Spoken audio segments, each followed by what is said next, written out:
నిన్న గుళ్ళో అమ్మాయి కాళ్ళు కాల్చేసి ఇవాళ కూడా పడుతున్నావా? లేదురా, నిన్న జరిగిన దానికి నా మేలు బంగారం సారీ చెప్దామని. నీ వాళ్ళకుని చూస్తుంటే అమ్మాయికి సారీ చెప్పలేవు. బండితో గుద్దేసి కింద అడేలా ఉన్నావు. నువ్వు మోస్తావా? అద్దరింద్రా నిజమేరా. విరాట్ చూడు, నీ మేలిం బంగారానికి కూడా మెరిగెట్టేస్తున్నట్టున్నాడు.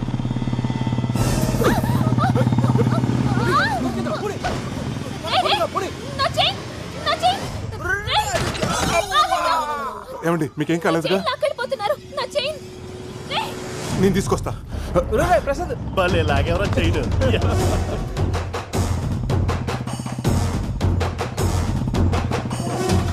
వీడు వదిలేటట్లేడు రా పోనీ.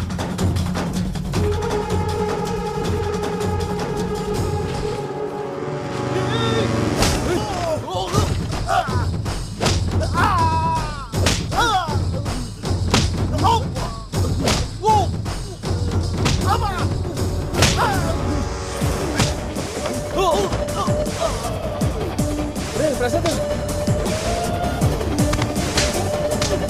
వాళ్ళతో ఎందుకు వద్దని చెప్పండి. ప్రసాద్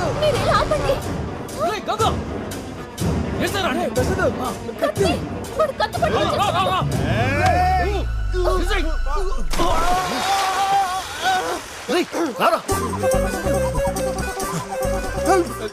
కాలవండి అలా చూస్తే నాకు ఈత రాదురా. ఏమండి మీకు ఈత రాదా? రాదండి. ఆడపిల్ల పోయి ఈత రాకుండా ఏం చేస్తున్నావమ్మా? డాన్స్ నేర్చుకునేదాన్ని ఈత నేర్చుకోలేదా? పెళ్లి చూపుల్లో డాన్స్ వచ్చా అని అడుగుతారు, ఈత వచ్చా అని అడగరు కదండి. ఒరే ప్రసాద్, నిన్న అడవ వెంకటేశ్వర గారు బంగారం తాకట్టు స్లిప్ నీ జేబులో ఉండిపోయింది. జాతర నానిపోతాను.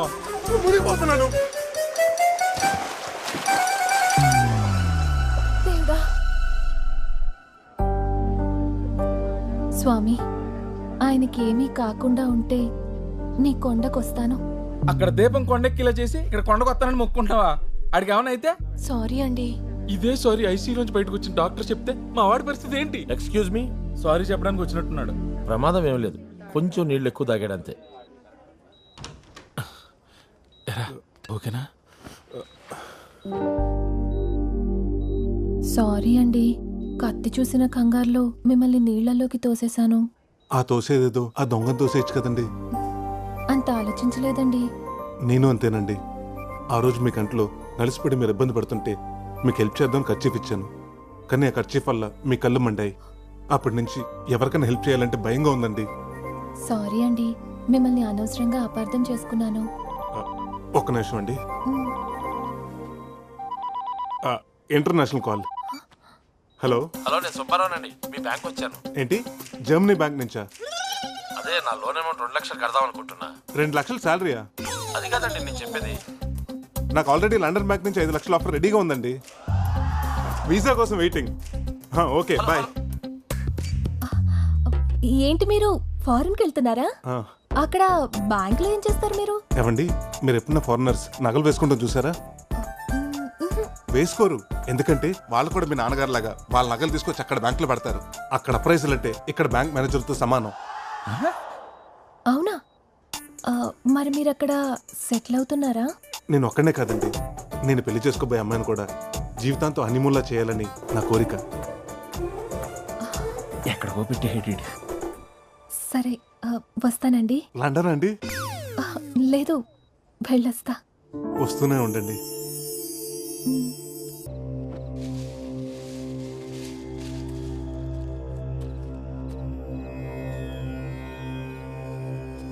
అమ్మవారి నగలు తయారయ్యాయిరా.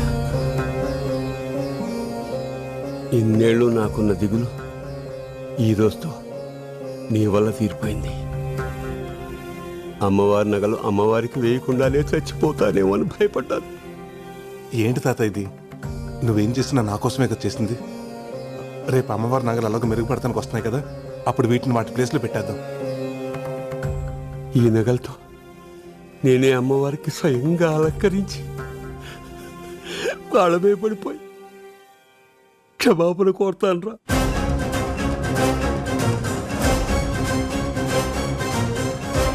అలాగే చదువు గాని రా, వచ్చి పడుకో. పడుకుంటాను రా, పడుకుంటాను. కంటి నిండా పడుకుని 26 ఏళ్ళయింది. ఊరుకో తాత, అరే ప్రసాద్ ప్రసాద్ అరే ప్రసాద్ ఏంటి తాతయ్య? అరే నగలు పోయాయిరా. ఏంటి నగలు పోయాయా? ప్రసాద్ చూసా ప్రసాద్ ప్రసాద్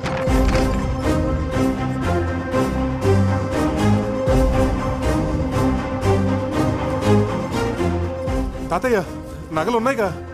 ఇవి కావురా, గుళ్ళో అమ్మోరు. గుడిలో నగల?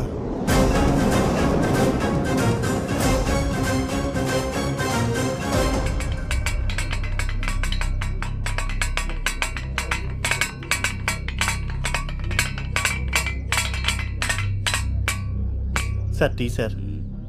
మంచినీళ్ళు తీసుకురా. అలాగే సార్.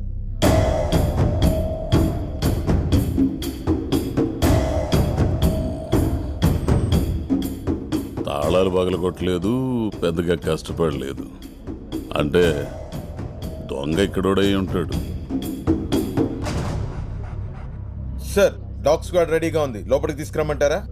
వద్దొద్దు, అమ్మవారి గుడి కదా, బయట ఉంచు. సార్ తాళాలు ఈ పూజారి దగ్గరే ఉంటాయి. ఇతనే మన మొదటి సస్పెక్ట్. పూజారి అని కూడా చూడను. నిజం చెప్పు. అమ్మవారి సాక్షిగా చెప్తున్నానయ్యా, పౌరోహిత్యం తప్ప నాకు ఇటువంటి పాపం పనులు తెలియవయ్యా. మరి గుడి తాళాలు ఎలా తెరుచుకున్నాయి? అదే నాకు అర్థం కావట్లేదయ్యా. తాళాలు కూడా నా దగ్గరే ఉన్నాయి. Sir water.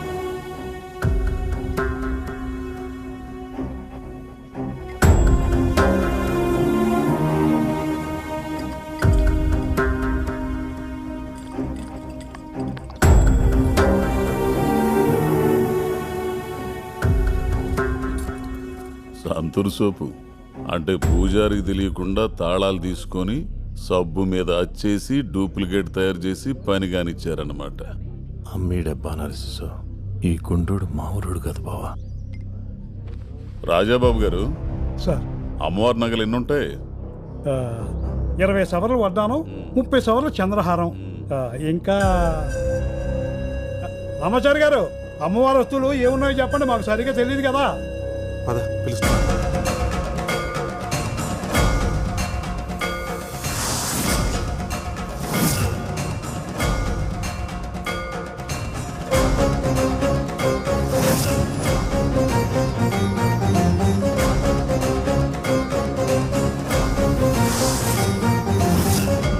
అది 30 సవర్ల వడ్డాణం అండి, 20 సవర్ల చంద్రహారం, ఓ 10 సవర్ల 10 సవర్లు గాజులు, 30 సవర్లు కాసుల పేరు, చెవులీలు, ముక్కు పుడక, మొత్తం కలిపి 100 సవర్లు ఉంటాయండి. వీళ్ళెవరు? అమ్మవారి నగలు చేసింది వాళ్ళేనండి. అప్పుడప్పుడు అమ్మవారి నగలకి మెరుగు కూడా పెడుతూ ఉంటారు. నేను ఈయన మనవండండి. ఈ ఊరు గ్రామీణ బ్యాంకులో గోల్డ్ అప్రైజర్గా పనిచేస్తున్నాను. వీళ్ళు మా అన్నయ్యలు.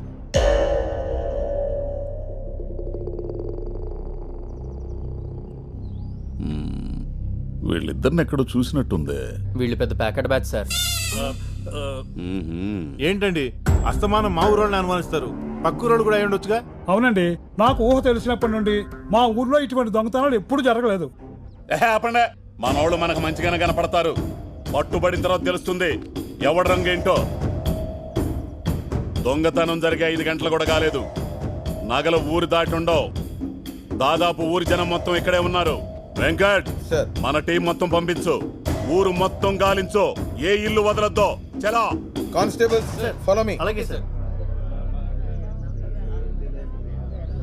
పదండి. ఆగండి, ఎవడో కదలడానికి లేదు ఇక్కడి నుంచి.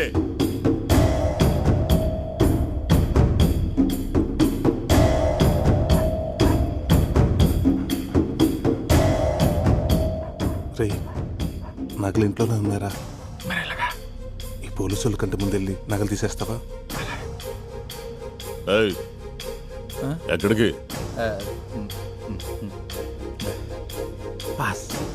ఓ గంట ఆపుకోండి.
సార్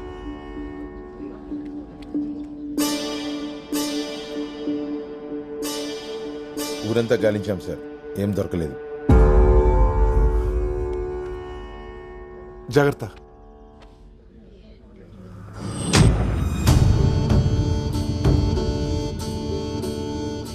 అందరూ పెళ్లిళ్ళవ్వాలని గుళ్ళో ముడుపులు కడతారు, కానీ నేను మాత్రం ఆ దొంగ దొరకాలని కంకణం కట్టుకుంటున్నా. 15 రోజుల్లో వాడికి వాడే దొరికితే సరి, లేకపోతే వాడిని పట్టుకొని మీ ముందు నిలబెడతాను.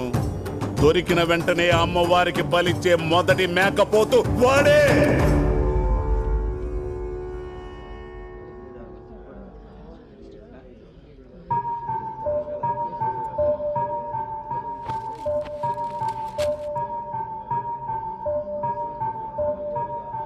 సార్ టార్చ్ లైట్ దొరికింది సార్.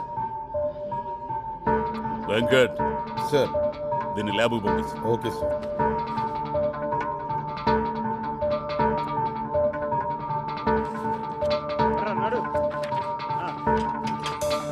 Good morning sir.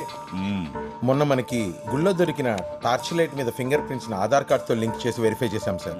వీడి ఫింగర్ ప్రింట్స్తో మ్యాచ్ అవుతున్నాయి. ఎవడీడు? వీడి పేరు రమణ సార్, పాత దొంగే. 70కి పైగా దొంగతనాలు చేస్తుంటాడు. వీడు ఎక్కువగా ముసలోళ్ళు, పిల్లలు, గర్భిణీ స్త్రీల దగ్గర దొంగతనాలు చేస్తుంటాడు. ఎందుకు? వాళ్ళైతే పరిగెట్టలేరు కదా సార్. ఎంత వేస్ట్ గాడు గుళ్ళు నగలేలా కొట్టేశాడు. ఎవడో వీడికి హెల్ప్ చేసి ఉంటాడు. ఈ బంగారం అంతా అమ్మితే ఎంత వస్తుందంటారా? 30-35 లక్షలు వస్తాయిరా. 35 లక్షలు వస్తుందా? అయ్యి బాబోయ్. ఆ డబ్బు రాగానే డైరెక్ట్ గా బ్యాంకాక్ ఫ్లైట్ ఎక్కడం, ఫ్లైట్ దిగగానే తాయి మసాజ్. అంటే ఇక నుంచి మన లైఫ్ సెటిల్ అయిపోయినట్టు అన్నమాట.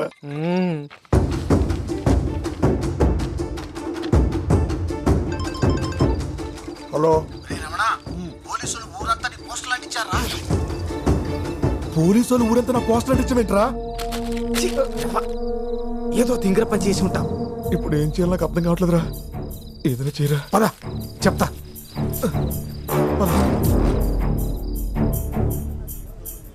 రే, గుడ్లో దొంగతనం చేసినాడు ఫోటో. ఆ సేగడిని ఈజీగా పెట్టేసుకుంటాడు.